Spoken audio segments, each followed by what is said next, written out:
35 million, then it was 40 million, then it was 45 million, then it was 50 million American uninsured, and then Anthony Weiner, out of left field, which of course where he would come from, said it would be 100 million. There are 100 million uninsured. And then they took a Harvard study, completely twisted it, and said there are 45,000 people doing what? Dying in the streets every year. Who remembers that, right? Because they don't have health insurance. Completely ignoring a law set by the Department of Labor in the 80s that said if you're within 500 feet of any emergency room, they have to treat you, right? Let's just skip that and just tell everyone 45,000 people are dying in the streets. So there was a question that no one seemed to ask about the American uninsured, and that was, who are these people? Let's agree that there's 50 million people. In fact, the US Census Bureau agrees there are 50 million American uninsured. My question was, who are they? Who comprise these people? So the US Census Bureau, after confirming that indeed there are 50 million uninsured in this country, it then went beyond every other person and told us precisely who these people are. Let me share it with you. According to the US Census Bureau, half of the uninsured are temporarily uninsured for 4 months. Does that sound like a chronically uninsured situation? You know who those people are? I had a job which had health insurance. I lost the job. Now I'm looking for another job. It's about 3-4 months. I found another job. They took 25 million of those people and put them into the 50 million column. So we got to cut that number in half. Not us, the United States Census Bureau does. Now, what's left? We have 25 million left. Who are they? According to the US Census Bureau, 38% of them can afford to purchase health insurance, but they choose not to do so. 17 million of them make more than $50,000 a year, and 9 million of them make more than $75,000 a year. Do they sound like indigent, poor people who need the taxpayer to pay for their health insurance? No.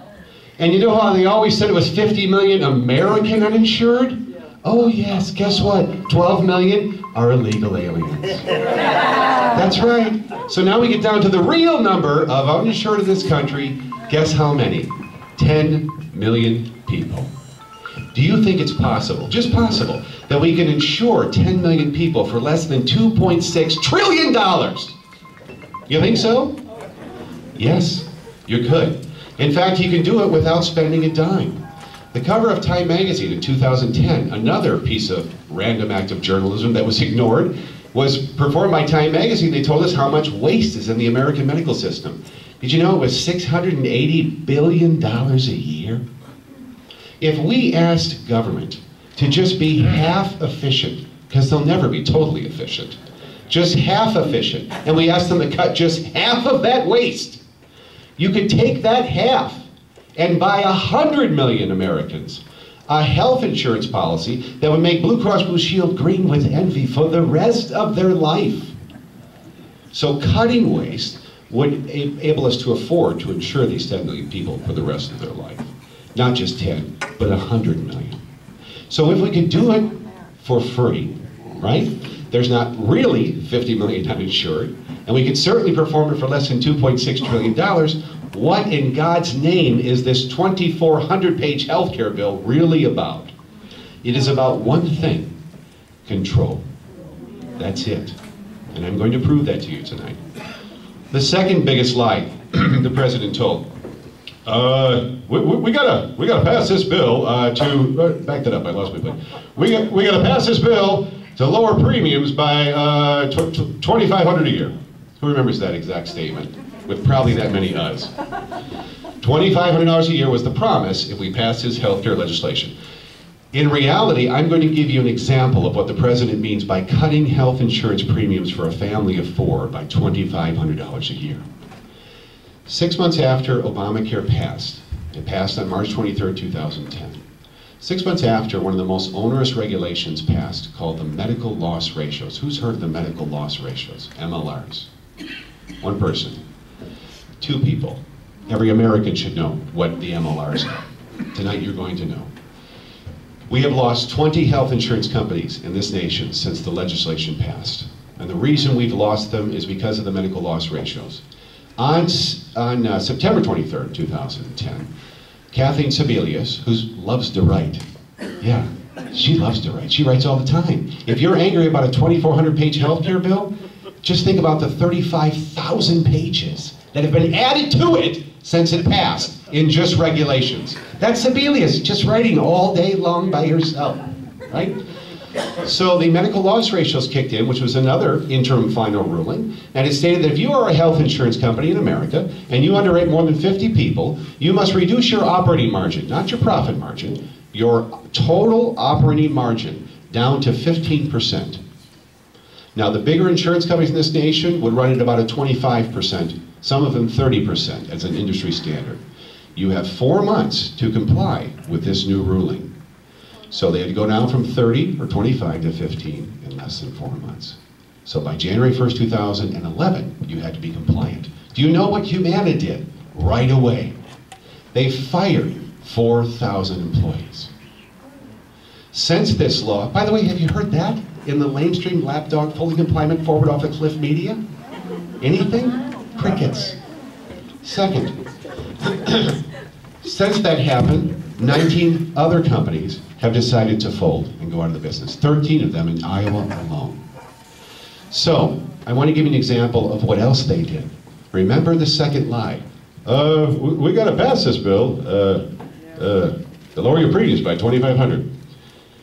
I have never in 17 years seen health insurance premium increases this high. A bad year for my group clients, a bad year with a lot of claims, was 10%. And they were moaning about 10%. These are the lowest, I'm going to go from the lowest to the highest, that I've received from Blue Cross Blue Shield of Illinois since 9/23/2010. Ready? Lowest, 30.17%. That's the lowest. Where is it? There's so many. 30.17%. This is an actual renewal premium for Blue Cross Blue Shield for one of my clients. That's the lowest. Here we go. Next, 31.35%. 31.35%. Next, 35.63%. And the granddaddy of them all, drumroll please, 44.78%. Do you think that this small business owner kept his plan with a 45% rate increase? Which brings me to the third biggest lie. If you like your plan, you keep your plan, and no one's going to take it away from you, period. Right? No. That's a direct quote. Who remembers that? Right? What happens when an employer gets a 44.78% rate increase? Do you think his employees lost their plan? I guarantee you they did. Guaranteed. But it's worse than that. What happens when someone loses their health insurance, when their health insurance company goes out of business because of Obamacare? I'm going to take you back 11 years. 11 years ago, I sat with a family in Naperville, Illinois, and I explained to them the concept of a consumer-driven tax-qualified health insurance plan. And they thought it was a brilliant idea. In fact, they heard this guy, watched this guy on TV with a nice mustache named John Stossel. And John Stossel had his ABC show, right? And he would investigate consumer interests, right? Before he had his Fox Business show. And he decided to interview John Mackey. John Mackey is the CEO of Whole Foods. And John Mackey had heard of a guy named Bill Archer. And Bill Archer is a senator from Texas. And Senator Bill Archer, in the early 1990s, decided to approach the insurance industry and find a way to lower health insurance premiums. There's got to be a way. So he lobbied the insurance industry. The insurance industry had one answer, and they answered very quickly: kill the copay. And Senator Archer goes, kill the copay? What do you mean kill the copay?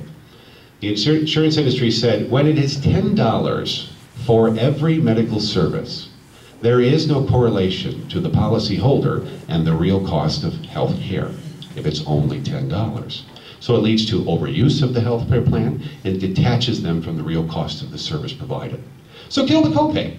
Get the policyholder involved in the real cost of health care. Make them start negotiating for the cost of health care. Make them start asking the price of medical service provided. Right? So Mackey said, my God, that's fantastic. What else? What else can we do? The insurance industry said, let's get rid of the individual deductible per person. Instead of you got 3 members in a family worrying about satisfying each their own deductible in the hospital, get rid of that. Make it one deductible for the whole family, make it aggregate. So once that deductible is satisfied, the rest of the family has 100% coverage, as well as you do, for the rest of the year. So they thought that was a great idea.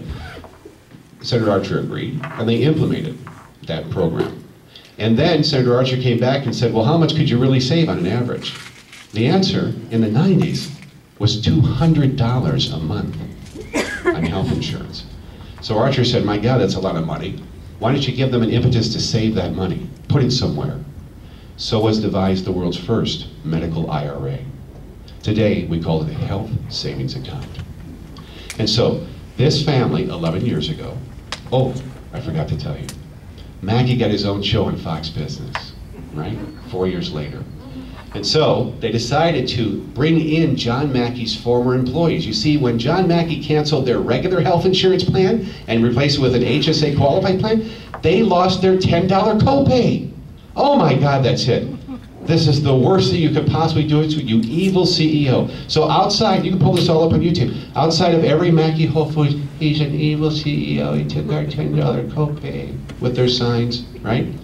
So he decided, John Stossel, 4 years later, let's bring them all back. Bring them into the audience, and let's put John Mackey front and center. Now we'll just have Mackey's audience, his employees of the audience.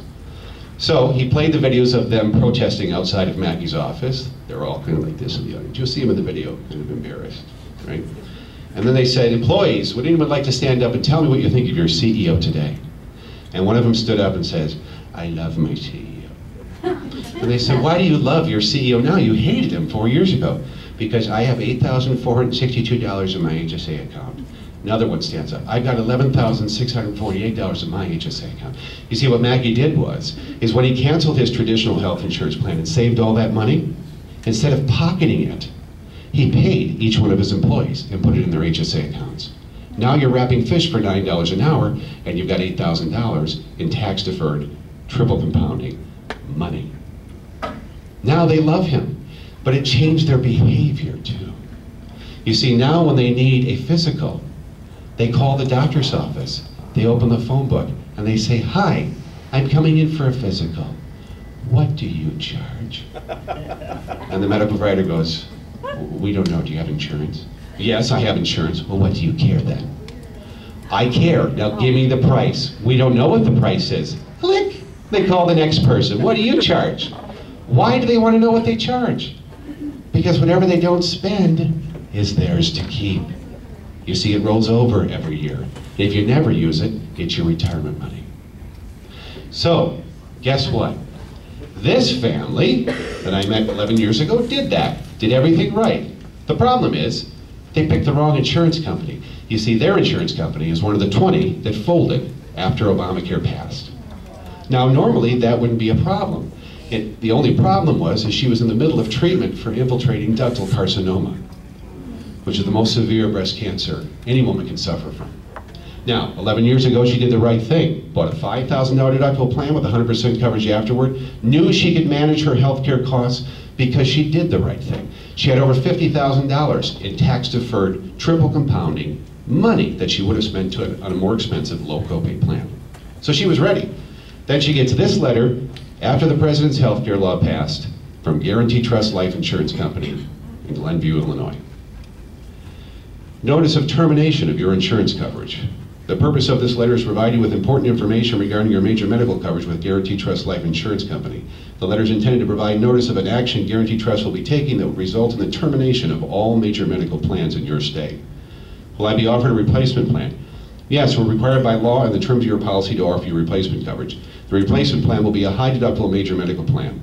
A high deductible major medical plan is a type of plan that doesn't begin to pay for any covered charges until such charges exceed your new deductible. Remember what the deductible was? $5,000 for the whole family, 100% afterward. Until such charges exceed your new deductible of $25,000 per person. Per person. Not an HSA plan, a traditional stopgap plan. That's what they were offering. So imagine going through cancer treatment, seeing your oncologist, MRI, CT scans, all sorts of invasive treatment to save your life, and the president takes your health care plan away. What did he say, line number 3? If you like your plan, you can keep your plan. And no one will take it away from you. The president is a liar. What did I do with her, by the way, when her health insurance was canceled and she was going through cancer treatment? What happens when you lose your health insurance plan? Are you, line number 4, left with no options if you are denied coverage for health insurance? That's another lie. Where did pre-existing conditions come from? Anyone know?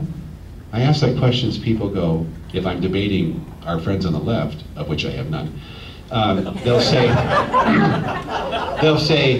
it comes from the evil insurance company, they want to deny you coverage because that's what the president said.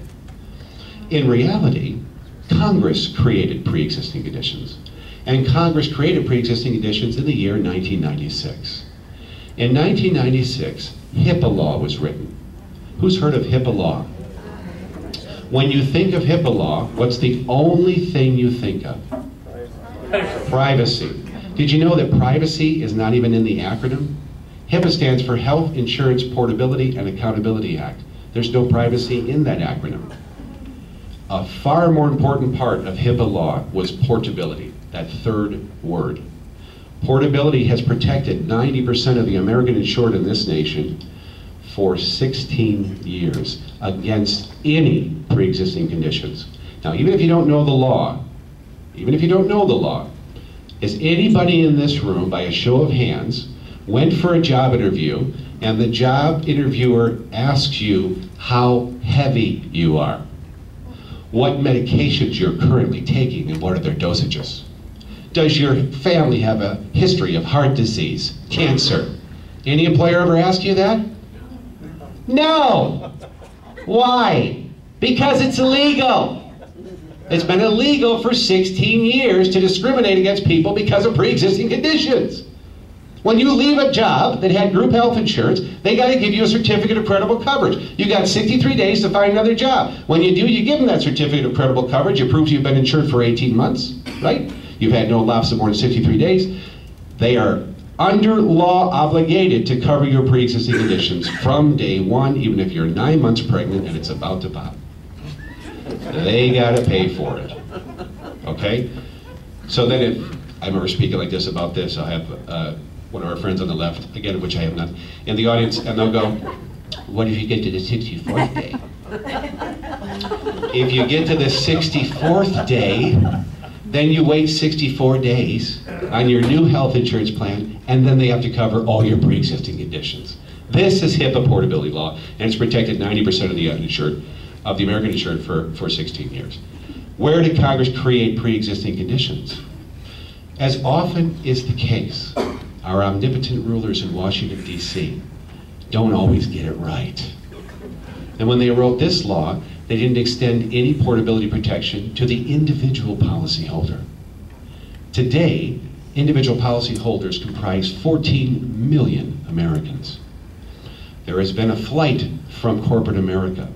People have gone on their own in record numbers since 1996, home-based businesses, etc.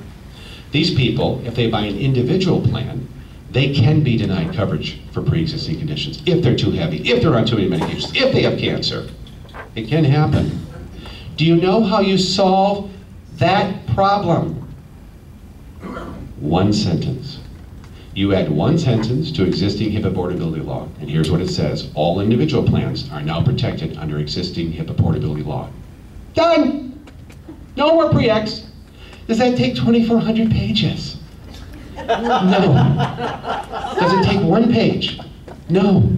It takes one sentence, and you have solved the problem for existing conditions forever. There's no more problem. And in fact, those people should be protected against pre-existing conditions even more than big group policyholders. Do you know how maddening it is to know the solution that is one sentence, and for the last 4 years, listen to this president? I should be in a rubber room with a jacket with much longer sleeves. Now, I want to discuss with you what has happened since the president had a little interview with George Snuffleupagus from ABC News. Do you remember the interview? It's rather famous now, where George Stephanopoulos had the dictionary pulled out, and he said, because he's short, Mr. President, I pulled up the dictionary, and what you're doing by forcing people to buy health insurance is actually a tax, because this is what it says a tax is. Do you know what Obama's response was? I reject that definition. Only Barack Obama can reject the definition of something in the dictionary. And why did he have to reject the definition of the word tax in the dictionary? Because he knew only a few short months later, his ambulance chaser attorneys will be arguing that what he is doing is indeed a tax. You see, the president is a liar. So, here's what happens. Right before the law passed, do you remember that there was another journalist who committed a random act of journalism in front of Edith the Dingbat Pelosi? Doesn't she remind you of Edith the Dingbat? Yes, pass the bill, aren't you the final lieutenant? This reporter was sitting in front of that idiot, and he asked her, is it true, Miss Pelosi, that you're going to put us in jail if we don't buy health insurance? Who remembers, right? Yeah. And of course, she hemmed and hawed, wouldn't answer the question like a perfect politician. And so it turns out that the Tea Party rose up. We found out about this. Nationwide, we rose up. And guess what? We won. And they pulled it out of the legislation. All they were going to do is take the fine in the IRS code that says if you don't pay your taxes, what happens? Fines are accrued. Right? Interest is accrued on top of the fines, and after 5 years you become Wesley Snipes. And you go to jail, right? So they didn't have to write anything, they just took that out of the IRS code and then plopped it in Obamacare, hoped that no one was looking. But the Tea Party was looking. So they pulled it out. Big victory for us. It presented a unique problem to our statist in chief, Barack Obama. Because now he can't force you by penalty of law if you refuse to buy health insurance, right? There's no criminal penalties, there's no criminal fines. It's gone. In fact, the USA Today front page, no one read this. IRS lacks clout to enforce mandatory health insurance. Starting in 2014, the agency will have another task, making sure all Americans have health insurance. Under the law, Americans who cannot afford to purchase health insurance, to purchase health insurance but refuse to buy it will face a penalty of, who knows what the fine is in 2014 if you don't buy health insurance? Anyone? Oh no, $95. That's it, 95, right? It goes to $6.95 by 2016. I'll tell you how dumb that is in a minute. More than 4 million Americans could be subject to penalties by 2016 if they fail to obtain health insurance, the Congressional Budget Office said last week. While the IRS can impose liens or levy, seize property, or seek jail time if you refuse to pay your taxes, they're specifically barred from doing so if you don't buy health insurance. So let me ask you something. Once this was done, and we won on that issue, Barack Obama had to scratch his head and figure, what am I going to do to force them to buy health insurance? I know what I'll do. I'll use the IRS. And the IRS will hold your tax refund if you don't buy health insurance. That's brilliant, right? How many people in this country on a percentage basis actually pay income tax? 53% of us. 47% pay no income taxes. How do you hold a refund from somebody that pays no taxes? So who's really going to be paying for all of this? The few, the proud, the 53% of us. Is that rocket science? No. You see, we're smarter than them. Lastly, on the health insurance topic, we all thought, and I hoped and prayed, that the U.S. Supreme Court would do the right thing. And they would stop this legislation from going forward. I really support the movement, that was just an accident. We thought that they would stop this legislation dead in its tracks. And then we found out that the Chief Justice of the U.S. Supreme Court, John Roberts, was the swing vote. You see, we had 4 left-wing loons, which would be over here on the left, right? And then we had 3 conservatives, 1, Kennedy, who knows, right? But Kennedy was solid, and for 30 days he argued with Roberts. What are you doing? What are you doing? There's no precedent for this. You see, what Roberts did, all by himself, kind of like the president, if I can't get this done, I'll just do it myself. Has the president ever said that? in U.S. history? If I can't get this done, we can't get Congress to do it, I'll just do it myself. What? Roberts did the same thing. Roberts created a taxing power, a new one, all by himself. All by himself. And you will not find this taxing power anywhere in Article 1, Section 8 of the enumerated powers of our Constitution, because it doesn't exist. He didn't even name it. It's not an excise tax, right? It's not a capital gains tax, right? It's not an income tax. It's I named it myself, the Roberts tax. Let me share with you how it works. You go into a 7-Eleven, and the clerk says, "Hello, sir. Would you like a pack of gum?" You politely decline. Then he hits you for the $2.50 Roberts tax for non-compliance. This is what he's done, right? How is it going to affect people? The IRS right now is ramping up. We just spent $330 million just recently, this year, to hire thousands of new Internal Revenue Service agents who will now be able to audit your employer if you have health insurance, or audit you and determine how many months that you've been compliant and purchased health insurance, and then fine you if you don't purchase health insurance. But we know it's not a fine, it's the Roberts tax. And if you're an employer and you do the wrong thing and you grow your business, and now you've got 50, boop, that's the trigger point. Now, if any of those employees, if you charge them 2.5% more of their annual income to help you pay for health insurance, they get to go to the Obamacare exchanges and get health insurance. And you get to pay a $2,000 fine. And if you don't offer any health insurance, you pay a $3,000 fine. Now that sounds like a lot. Let me tell you something. I have business owners sitting down with me that can't wait for 2014. They can't wait for it, because a $2,000 fine is a fraction of the cost to maintain health insurance for their employees today. You think more people might lose your plan? Yes, millions more will be losing their health insurance plan, and they will be booted off into the Obamacare exchanges, where the president has redefined the term poor. You see, the president and Blago have a lot in common. I wish he was making our license plates too. Blago, when he was governor, like Democrats and Rhino Republicans often do, when they get money, they like to spend it. And they like to spend it pandering for votes, you see. So what Blago did in Illinois is, when he got the S-chip money, back up, Steve, what's the S-chip money? The federal S-chip bill was supported and passed under Bush, supported by both parties, that said that if you are a child of the truly indigent, the truly poor, you should have health insurance paid for by the taxpayer. Both parties agreed, funded it with billions of dollars. All the states started getting all the money for free health insurance under Medicaid, an expansion of Medicaid for kids. In Illinois, we called it Kid Care, right? All these other states got it too. Obama became president. In 2009, he put $36 billion more into it, shoved it out to the states. Now, most reasonable governors kept that program isolated just to children of the poor. Not Blago. No. You see, Blago illegally,